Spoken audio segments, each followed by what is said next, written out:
मंदिर आणि मशिदीवरनं होणारे दावे हे काही आता नवे नाहीत. संभलमध्ये उत्खननामध्ये मंदिर सापडल्यानंतर देशामध्ये मंदिर मशीद पुन्हा चर्चेच्या केंद्रस्थानी आली आहे.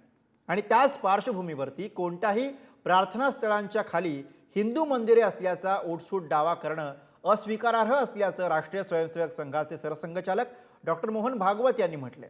पण यावरनं आता त्यांच्यावर टीकेचा भडीमार होऊ लागलाय. बघूयात या स्पेशल रिपोर्टमधून.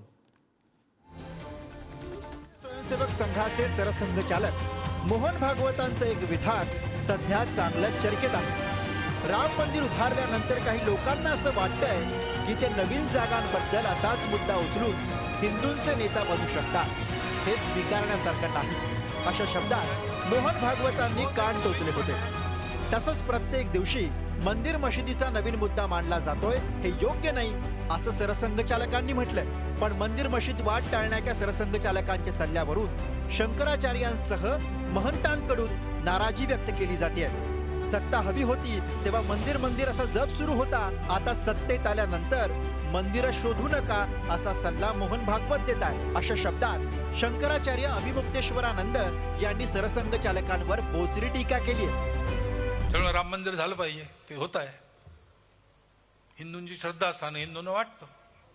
असं केलं म्हणजे हिंदूमध्ये नेता होता येतं म्हणून, किंवा अतिरेकी भूतकाळाच्या ओझ्याच्या परिणामामुळे रोज एक नवीन प्रकरण काढणे हे कसं चालेल? हे नाही चालणार.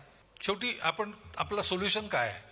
जगाला आपल्याला दाखवायचं आहे की आपण सगळे एकत्र नांदू शकतो. आपल्या देशात त्याचा छोटासा प्रयोग झाला पाहिजे. आता काही बाहेरूनही आल्या आहेत ज्यांच्यामध्ये चुकीनी का होईना पण कट्टरपणाची परंपरा आहे. त्यांचं राज्य इथे राहिल्यामुळे त्यांना असं वाटतं की आमचं पुन्हा राज्य आलं पाहिजे. पण आपला देश आता संविधानानुसार चालतो. शंकराचार्य स्वामी अभिमुक्तेश्वरानंद सरस्वती यांनी मोहन भागवत यांच्या विधानाशी सहमत नसल्याचं म्हटलंय. मोहन भागवत राजकीय दृष्ट्या सोयीची भूमिका घेत असल्याचा आरोप त्यांनी केलाय. ते म्हणाले, जेव्हा त्यांना सत्ता हवी होती तेव्हा ते मंदिरांबद्दल बोलत राहिले. आता सत्ता आल्यावर मंदिरं शोधू नका असा सल्ला देत आहेत. भूतकाळामध्ये परकीय आक्रमकांनी उद्ध्वस्त केलेल्या मंदिरांची यादी तयार करावी आणि वास्तूंचं सर्वेक्षण केलं जावं. यापूर्वी हिंदूंवर अनेक अत्याचार झालेत.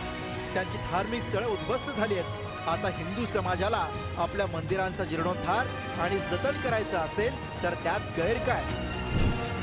स्वामी रामभद्राचार्य यांनी सुद्धा सरसंघचालक मोहन भागवत यांच्यावर टीका केली आहे. मोहन भागवत एका संघटनेचे प्रमुख आहेत, हिंदू धर्माचे नाहीत असं स्वामी रामभद्राचार्य यांनी म्हटलंय.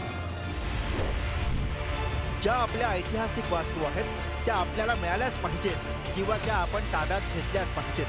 साम दाम दंड भेद कुठलाही मार्ग असो, आपल्या संस्कृतीचा वारसा ताब्यात घेतला पाहिजे. मोहन भागवत हे कोणत्या एका संघटनेचे प्रमुख असू शकतात, ते हिंदू धर्माचे प्रमुख नाहीत. त्यामुळे त्यांचं म्हणणं आम्ही ऐकत नाही. ते आमचे अनुशासक नाहीत, आम्ही त्यांचे अनुशासक आहोत. मी 20 वेळा सांगतोय, ते हिंदू धर्म व्यवस्थेचे ठेकेदार नाहीत. हिंदू धर्म व्यवस्था हिंदू धर्माच्या आचार्यांच्या हातात आहे, त्यांच्या हातात नाहीये.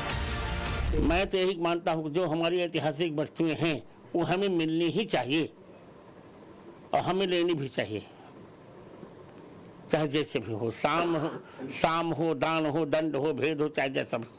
ये कौन होते? मैं 20 बार कह रहा हूँ, हिंदू धर्म की व्यवस्था के लिए वो तो नहीं ठेकेदार है.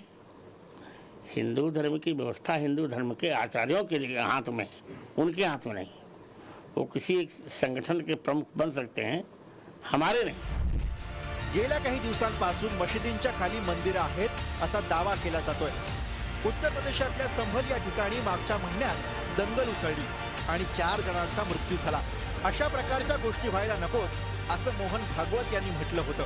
पण यावरून आता सरसंघचालक मोहन भागवतांवरच टीका होऊ लागली. ब्युरो रिपोर्ट, पुढारी न्यूज.